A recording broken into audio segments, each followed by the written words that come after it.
अस्सलाम वालेकुम। आज का जो हमारा टॉपिक है वो है पैसिव मूवमेंट और ये भी काइनेसोलॉजी की जो बुक है the principle of exercise therapy by Tina Gardiner, इस बुक से मैंने ये लिया है। इसका जो चैप्टर पार्ट 1 है उसका जो चैप्टर 7 है पैसिव मूवमेंट, आज हम उसको डिस्कस करेंगे।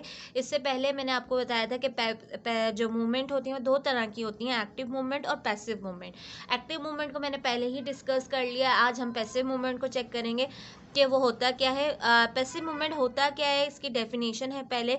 These movement are produce by an external force during muscular inactivity और when muscular activity is voluntarily reduce as much as possible to permanent movement. इसका मतलब है कि ये मूवमेंट वो मूवमेंट होती हैं जिसमें हमें एक एक्सटर्नल फोर्स की ज़रूरत होती है। एक्सटर्नल फोर्स कोई भी हो सकती है, थेरेपिस्ट के हैंड भी हो सकता है, कोई वेट भी हो सकता है। मोस्टली जो होता है इसमें वो थेरेपिस्ट अपने हैंड के ज़रिए मूवमेंट करवा रहा होता है पेशेंट को, ठीक है।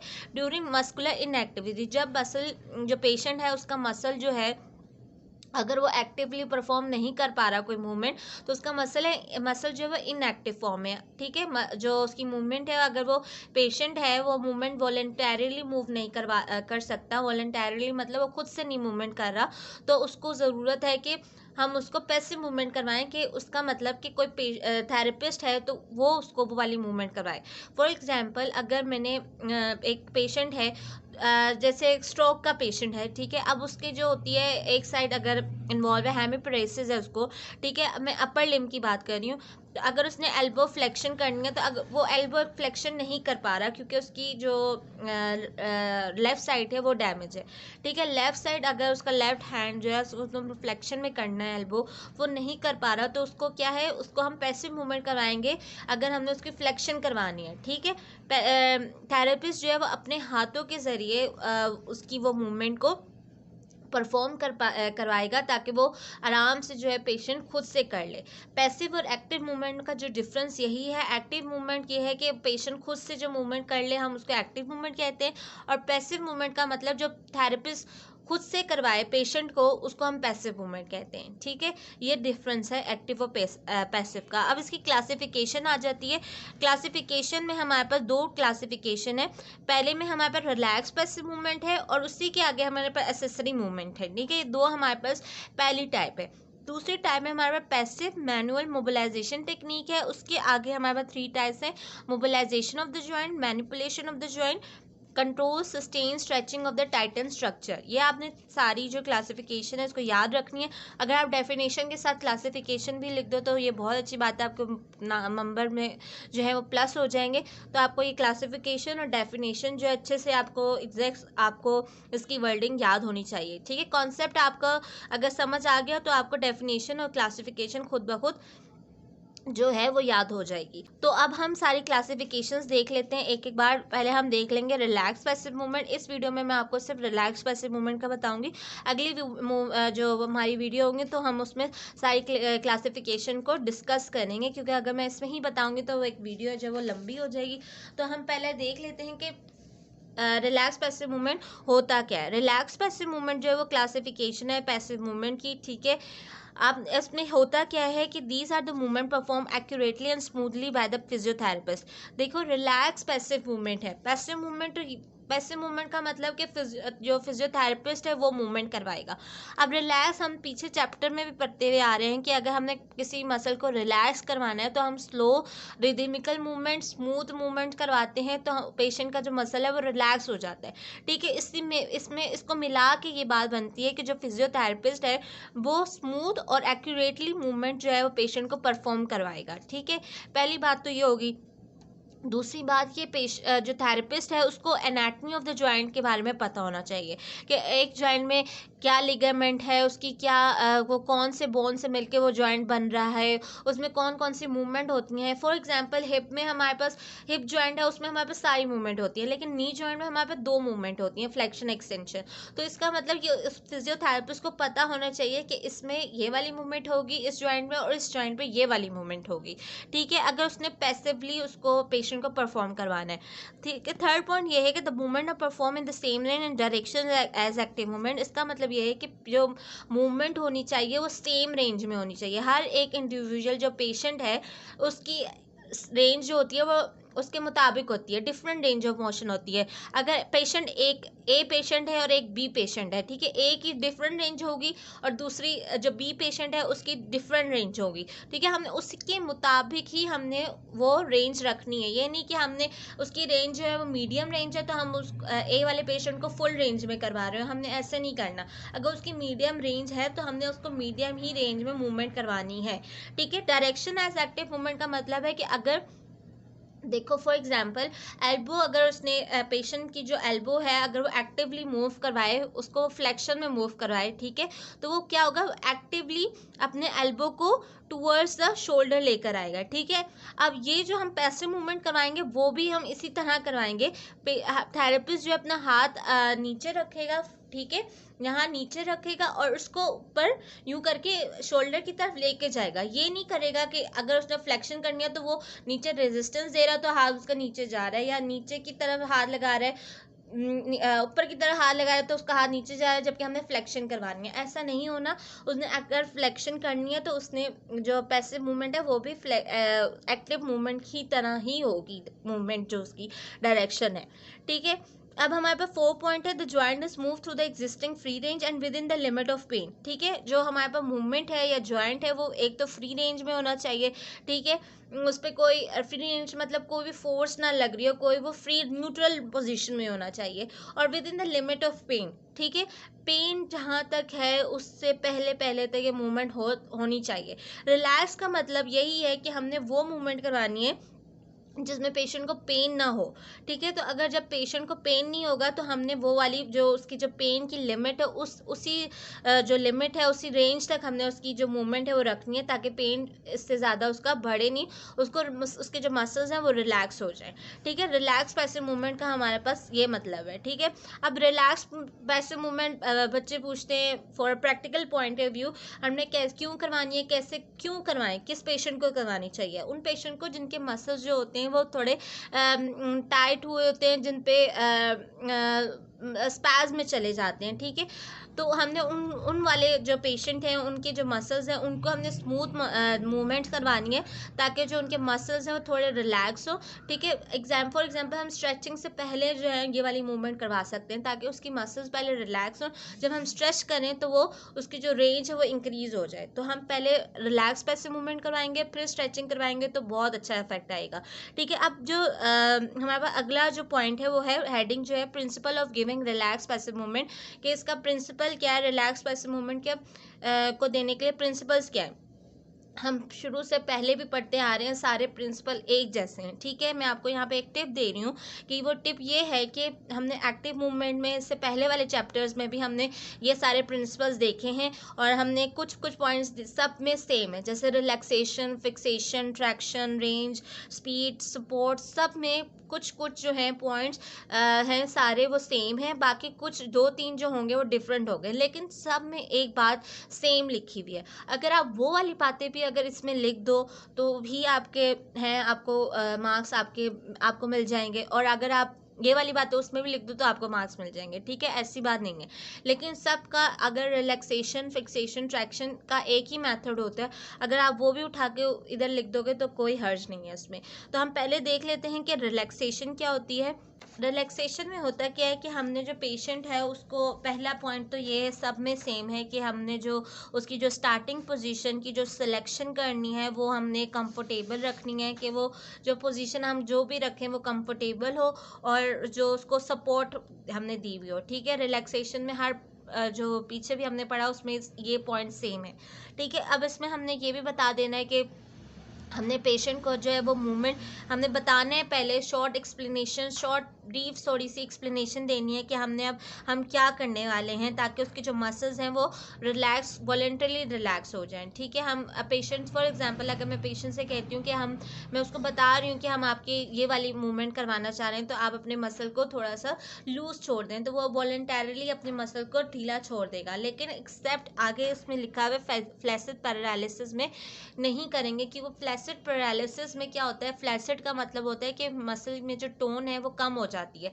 ऑलरेडी जब मसल में टोन कम है तो वो ऑलरेडी रिलैक्स है, ठीक है। तो हमें उसमें ये वाला स्टेप करने की ज़रूरत नहीं है कि हम पेशेंट को पहले से इंस्ट्रक्शन दें और वो रिलैक्स करे। हमें सिर्फ तब करनी है जब उसकी जो पेशेंट के मसल में जो टोन है जब वो ज़्यादा होगी तो उसके मसल जो होंगे वो कॉन्ट्रैक्टेड स्टेट में होंगे। तो हमने जब स्पास्टिक जो स्टेट होती है तब हमने पेशेंट को कहना है कि हम आपको ये वाली मूवमेंट करवाने चाह रहे हैं, तो आपने अपने मसल्स को रिलैक्स कर लें ताकि मूवमेंट जो है वो आसानी से हो जाए।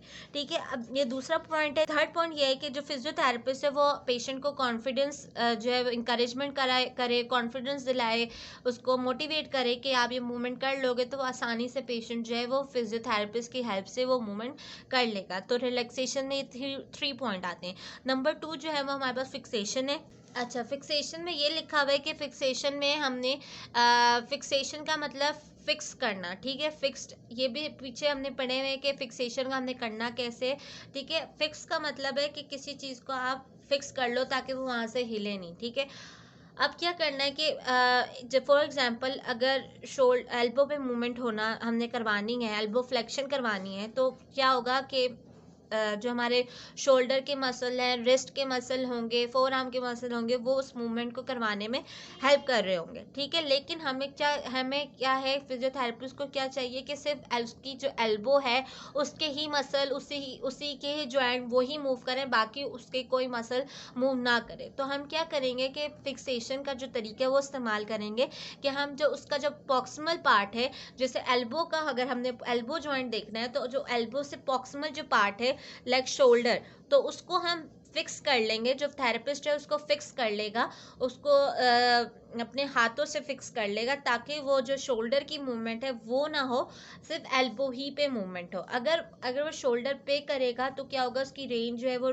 डिक्रीज हो जाएगी, क्योंकि सारे जो मसल्स हैं वो आपस में मिलके कंपनसेटरी मूवमेंट करवा रहे होंगे, कंपनसेटरी मैकेनिज्म स्टार्ट हो रहा होगा, तो उसकी जो रेंज है वो डिक्रीज हो जाएगी। तो इसीलिए फिक्सेशन हम करते हैं ताकि जो जो मूवमेंट हमने जो स्पेसिफिक जॉइंट पे करवानी है तो उसी जॉइंट पे ये मूवमेंट हो। ठीक है, अब थर्ड पॉइंट है हमारे पास सपोर्ट।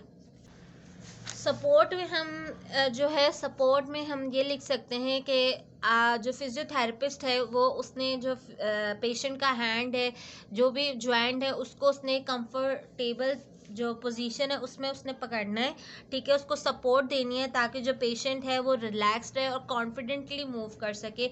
उसको ये डर ना हो कि मेरा अगर इसने पकड़ा हुआ नहीं है ये हाथ तो ये गिर जाएगा या कुछ हो जाएगा, चोट लग जाएगी, ऐसा नहीं है। उस जो फिजियोथेरेपिस्ट है उसने उसको आराम से उस पार्ट को जिधर उसने मूवमेंट करवानी है उसको सपोर्ट करे ताकि पेशेंट जो वो रिलैक्स तरीके से अपनी मूवमेंट कर ले। अब जो हमारे पास दूसरा पॉइंट ये है कि हम फिजियोथेरेपी से अपना हैंड के ज़रिए भी उसको सपोर्ट प्रोवाइड कर सकते हैं और एक्सियल सस्पेंशन और स्लिंग के ज़रिए भी पेशेंट को सपोर्ट मिल सकती है। एक्सियल सस्पेंशन जो ये है हमारे पास स्लिंग है, ये हम तब देंगे जब हमारे पे कोई हैवी लिम हो या कोई हैवी पेशेंट आए, तो हम उसके लिए हम इस्तेमाल करेंगे, ट्रंक के लिए इस्तेमाल करेंगे ताकि जो फिजियोथेरेपिस्ट का हैंड है वो फ्री हो जाए और वो फिक्सेशन में वो उसको हेल्प करे, और जो स्लिंग है वो उसको सपोर्ट करे और वो मूवमेंट आसानी से हो जाए। ठीक है, थर्ड पॉइंट ये है कि हमारे पास जो सपोर्ट है वो कंफर्टेबल, मैंने आपको बता दिया कंफर्टेबल होनी चाहिए। और जो फिजियोथेरेपिस्ट का जो स्टैंड स्पेस है, मतलब वो खड़ा हो है तो उसकी जो पोजीशन है वो फिजियोथेरेपिस्ट ने उसको भी मेंटेन रखना है ताकि उसको जो है वो बैक पेन वगैरह स्टार्ट ना हो जाए। जो उसके फिजियोथेरेपिस्ट के फीट हैं वो अपार्ट होने चाहिए, उसका जो लाइन ऑफ मूवमेंट है वो उसकी स्ट्रेट होना चाहिए ताकि वो मूवमेंट जो फिजियोथेरेपिस्ट करवा रहा है उसको भी मसला ना हो जाए। तो अब फिजियोथेरेपिस्ट ने अपनी भी पोस्चर का ख्याल रखना है। ठीक है, अब नंबर 4 जो है हमारे पास वो है ट्रैक्शन। ट्रैक्शन में हमने क्या करना है, ट्रैक्शन का मतलब होता है कि मूव अपार्ट। ठीक है, ट्रैक्शन में क्या करते हैं हम कि अगर जॉइंट है तो हम उन जॉइंट को जो उसके आर्टिकुलर सर्फेसिस होती हैं जॉइंट की, उसको हम ट्रैक्शन दे के उसको मूव करवा लेते हैं, एक दूसरे से अलग करवा लेते हैं ताकि वो आसानी से उधर एक स्पेस बन जाए, स्पेस हो जाए और वो आसानी से जो है मूवमेंट हो सके। ठीक है, अगर वो स्पेस नहीं बनेगी तो वो दोनों बोन्स आपस में फ्रिक्शन होती रहेगी और वो मूवमेंट जो है वो मुश्किल हो जाएगी पेशेंट के करने के लिए। तो फिर हम क्या करते हैं कि जो फिक्सेशन हमने की हुई है प्रॉक्सिमल पार्ट पे, ठीक है, वो जो फिक्सेशन है वो क्या कर रही होती है, पुल कर रही होती है, वो एक फोर्स लगा रही होती है डिस्टल बोन पे कि वो पुल हो। ठीक है, वो दूसरी डायरेक्शन में फोर्स लगा रही होती है डिस्टल बोन पे, ठीक है। तो हमने क्या करना है, उसी फोर्स को हमने क्या करना है, ट्रैक्शन देके, उसको ट्रैक्शन देके मूवमेंट करवाएंगे तो क्या होगा कि पेशेंट जो है आसानी से वो स्पेस बन जाएगी उस आर्टिकुलर सर्फेसिस में, दो जॉइंट के दरमियान में, तो वो पेशेंट आसानी से वो मूवमेंट कर लेगा। अगले हमारा 5 है रेंज। 5th पॉइंट ये है कि रेंज में हमने क्या बात ख्याल में रखनी है कि जो पेशेंट की, मैंने आपको बताया कि अपनी अपनी एक रेंज होती है, तो हमने ख़ास ख्याल रखना है कि उसी रेंज में वो मूवमेंट करे, और जो पेन है उसकी पेन स्टार्ट होने से पहले तक वो मूवमेंट करे, जिधर से पेन स्टार्ट हो रहा है वो उसको मूवमेंट नहीं करवानी चाहिए, ठीक है। रेंज का हमने ख्याल रखना है, पेन का ख्याल रखना है इसमें। और तीसरी बात ये है कि जो अगर हम थोड़ा सा भी ज़्यादा ओवर प्रेशर अगर जॉइंट पे दे देते हैं मूवमेंट करवाते वक्त, तो क्या होता है कि उसकी रेंज जो होती है वो इंक्रीज़ हो जाती है। फॉर एग्जांपल अगर वो पेशेंट जो है उसकी रेंज ऑफ मोशन करवा रहे हैं, फ्लेक्शन करवा रहे हैं एल्बो की, तो क्या होगा कि उसकी, हमें लग रहा है कि अभी उसकी फुल रेंज ऑफ मोशन नहीं हुई, तो अगर हम उसकी जो एंड रेंज ऑफ मोशन है, जहाँ तक वो मूवमेंट कर रहा है, अगर उससे आगे हम थोड़ा सा ओवर प्रेशर दे दें, ज़रा जोर लगा दें, तो क्या होगा कि वो रेंज जो इस पेशेंट की इंक्रीज हो जाएगी। तो हम रेंज इस तरह भी इंक्रीज कर सकते हैं। और चौथा जो उसमें पॉइंट देखा है कि जो फ्लाइल जॉइंट्स होते हैं, जो फ्लाइल जॉइंट का मतलब जो जिनमें फंक्शन नहीं होता, वो जो अपना फंक्शंस को खो देते हैं, लॉस ऑफ फंक्शन हो जाता है जिन जॉइंट में, तो वो क्या करते हैं, वो अपने जॉइंट को या मूवमेंट को स्टेबलाइज नहीं कर पाते। तो उनमें हमने ख़ास तौर पे ध्यान रखना है कि वो जो मूवमेंट हो रही है वो beyond the normal anatomical limit से आगे ना जाएं, जो उनकी एनाटॉमिकल मूवमेंट है या जॉइंट की जो लिमिट है उससे आगे ना जाएं। हमने इसका ख्याल रखना है कि हमने उसी रेंज में उसको मूवमेंट करवानी है, जो जॉइंट है जिनमें शुरू से अगर कोई मसला है या लॉस ऑफ फंक्शन है, उनका हमने ख़ास तौर पे ख्याल रखना है। रेंज का एक और फ़ायदा ये भी है कि जो मसल हमारे पास जिस एक मसल जो है उसकी जो एक्सटेंसिबिलिटी है, लेंथ है, वो इंक्रीज़ हो जाती है। तो हमारे पास रेंज का ये भी एक फ़ायदा है कि अगर हम फुल रेंज ऑफ मूवमेंट करवाते हैं तो मसल की जो एक्सटेंसिबिलिटी वो इंक्रीज़ हो जाती है। तो एक मसल जो होता है वो किसी 2 और मोर जॉइंट से पास हो रहा होता है। फॉर एग्जांपल इधर क्वाड्रिसेप की लिखा हुआ है एग्जांपल, क्वाड्रिसेप मसल जो होता है, अगर हम उसकी range of motion, full range of motion करवाते हैं, तो क्या होता है कि अगर हिप एक्सटेंशन में जाएगा, नी फ्लेक्शन में जाएगी, तो क्या होगा, क्वाड्रिसेप जो मसल है वो हमारे पास स्ट्रेच हो जाएगा, तो क्वाड्रिसेप मसल की जो है वो फुल रेंज अचीव हो जाएगी। अगर हम हिप की जो है एक्सटेंशन करवाएंगे और नी की फ्लेक्शन करवाएंगे और क्वाड्रिसेप को थोड़ा सा स्ट्रेच करवाएंगे, तो उसकी जो रेंज ऑफ मोशन है वो इंक्रीज हो जाएगी और मसल जो है वो एक्सटेंड हो जाएगा, लेंथन स्ट्रेच हो जाएगा, मतलब एक्सटेंसिबिलिटी उसकी इंक्रीज हो जाएगी। 6 पॉइंट है speed and duration. Speed and duration में वही बात है जो रिलैक्सेशन में हमने देखी है कि रिलैक्सेशन में हमने स्लो रिदमिकल मूवमेंट करवानी है ताकि मसल है रिलैक्स हो जाए। तो स्पीड में भी हमने स्लो रिदमिकल मूवमेंट्स करवानी है। ये बात आप इसमें लिख दो कि स्लो रिदमिकल मूवमेंट करवाएंगे जॉइंट में तो मसल जो है वो रिलैक्स हो जाएगा। और दूसरी बात ये कि अगर हम स्पीड है वो यूनिफॉर्म होनी चाहिए, फेयरली स्लो होनी चाहिए, रिदमिकल होनी चाहिए द नंबर ऑफ टाइम। तो दूसरा पॉइंट है कि जितनी दफ़ा भी हम रिपीटिशन करवाएंगे वो डिपेंड करिए कि हमने किस पर्पज़ से वो मूवमेंट करवानी है, ठीक है। हर किसी का अगर हमने रेंज की इंक्रीज़ करवानी है तो हम कितनी दफ़ा उसकी रिपीटिशन करवाएंगे उस मूवमेंट की, तो वो डिपेंड कर रहा होता है कि हमारी पर्पज़ क्या है उस मूवमेंट को करवाने का। ये हमारे पास कुछ प्रिंसिपल थे और हर प्रिंसिपल को आप रिलेट कर सकते हो एक्टिव मूवमेंट के साथ भी, और जो हमने पीछे चैप्टर्स पढ़े उसमें भी आप ये सारे मूवमेंट्स को, प्रिंसिपल को रिलेट कर सकते हो। अब हम देख लेते हैं effect and uses of relax passive movement, कि रिलैक्स पैसिव मूवमेंट का इफेक्ट क्या है और इसका यूज़ क्या है। सबसे पहले मैंने आपको पहले बताया था कि अगर आप इनमें हेडिंग्स दे के आप हेडिंग्स दे दोगे हर पैराग्राफ की, तो आपको आसानी से वो याद करने में हेल्प मिलेगी। तो सबसे पहला जो मैंने हेडिंग लिखी है वो है prevention of adhesion. Prevention of adhesion में यही है कि जो हमारे पर रिलैक्स पैसिव मूवमेंट होती हैं वो एडहीजन जो होती हैं उनको प्रिवेंट करने में भी हेल्प करता है। एडहीजन मतलब कि कॉन्ट्रैक्चर्स और एडहीजन मुख्तलिफ चीज़ें, लेकिन आप सपोज कर लो कि एडहीजन मतलब कि अटैच हो जाती हैं मूवमेंट, ठीक है। जॉइंट्स अटैच हो जाते हैं तो मूवमेंट हो नहीं पा रही होती, मूवमेंट सख्त हो जाती है। तो क्या होता है कि एडिशन को तोड़ने के लिए, ब्रेक डाउन करने के लिए अगर हम रिलैक्स पैसिव मूवमेंट करवाएं तो एडिशन जो होती है वो प्रिवेंट हो सकती है। ठीक है, अगर मसल अगर इनएक्टिव पड़ा हुआ है काफ़ी टाइम से, ठीक है, लॉन्ग टर्म के लिए काफ़ी इनएक्टिव पड़ा हुआ है, तो क्या होगा, वहाँ पे एडिशंस बनना शुरू हो जाती हैं। तो उन एडिशंस को बनने से रोकने के लिए हम रिलैक्स पैसिव मूवमेंट करवाते हैं। ठीक है, तो अगला पॉइंट हमारे पास जो रिलैक्स पैसिव मूवमेंट का है वो प्रिजर्वेशन ऑफ मेमोरी।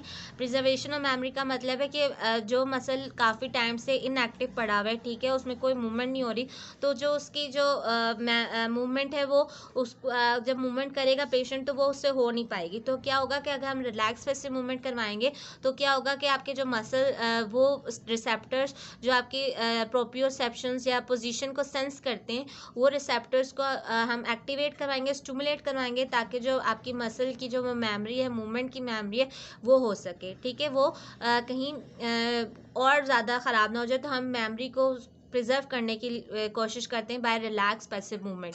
ठीक है, थर्ड पॉइंट हमारे पास क्या है, maintenance of extensibility of the muscle. अब जो मसल है उसमें अगर full range of motion possible नहीं है, तो हम क्या करते हैं कि रेंज ऑफ मोशन का मैंने आपको पीछे बताया कि एक और मकसद है कि हम मसल जो है वो एक्सटेंड भी करवा सकते हैं। ठीक है, अगर उसकी फुल रेंज ऑफ मोशन नहीं हो रही, तो क्या होगा कि अगर हम उसकी full range of motion possible नहीं है, तो हम क्या करेंगे, मसल की एक्सटेंसिबिलिटी करवाएंगे, ताकि वो शॉर्टन जो स्टेज है, शॉर्टनिंग में ना जाए उसका मसल। रिलैक्स पैसिव मूवमेंट का ये भी फ़ायदा है कि मसल शॉर्ट नहीं होता और मसल की जो लेंथ है, वो एक्सटेंसिबिलिटी है, वो इंक्रीज होती रहती है, मेंटेन होती रहती है। फोर्थ पॉइंट है कि वेनस और lymphatic return assisted by the passive movement. इसमें यह है कि जब हम अगर पेशेंट को प्रेशर के साथ और अगर स्ट्रेचिंग करवाएं, तो क्या होगा कि जो वेनस और लिम्फेटिक रिटर्न है वो भी इम्प्रूव हो जाएगा।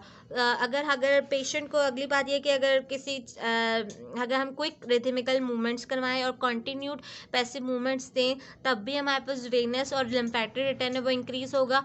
और थर्ड पॉइंट इसमें यह भी लिखा हुआ है कि अगर किसी भी हमारे पास पार्ट में, जॉइंट में एडिमा है, स्वेलिंग है, तो अगर हम उसको एलिवेट करवाएं, अगर वो पेशेंट एक्टिव मूवमेंट नहीं करना चाहता या विलिंग नहीं है, तो अगर हम उसका वो पार्ट एलिवेट करवाएं, तो वहाँ पे जो एडिमा है और स्वेलिंग है वो डिक्रीज हो जाएगी और वेनस और लिम्फेटिक रिटर्न जो है वो भी, उसको भी हेल्प मिलेगी। फिफ्थ पॉइंट जो है soothing effect of passive movement. इसमें मैंने आपको पहले भी बताया कि रिलैक्सेशन में हम रिदमिक मूवमेंट देते हैं, स्लो पैसिव मूवमेंट करवाते हैं, ताकि जो मसल्स हैं पेशेंट के वो रिलैक्स हो सके।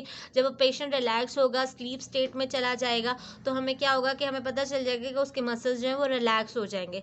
तब फिर हम इसको प्रोग्रेसिवली इस तरह इंक्रीज कर सकते हैं रिलैक्सेशन को, सूदिंग इफेक्ट को, कि हम और स्लो मूवमेंट कराना शुरू हो जाए, ताकि उसके और मसल्स जो हैं वो रिलैक्स हो जाएं। ये हमारे पास कुछ पॉइंट थे जो कि रिलैक्स पैसिव मूवमेंट जो है उसके इफेक्ट हैं और यूजेस हैं। इससे आगे हम अगली जो क्लासिफिकेशन है, जो एसेसरी मूवमेंट है, हम उसको देखेंगे, वो मैं आपको नेक्स्ट वीडियो में बताऊंगी। अगर आपको इसमें कोई भी क्वेश्चन पूछना हो तो आप कमेंट सेक्शन में मुझसे पूछ सकते हैं। Thank you so much.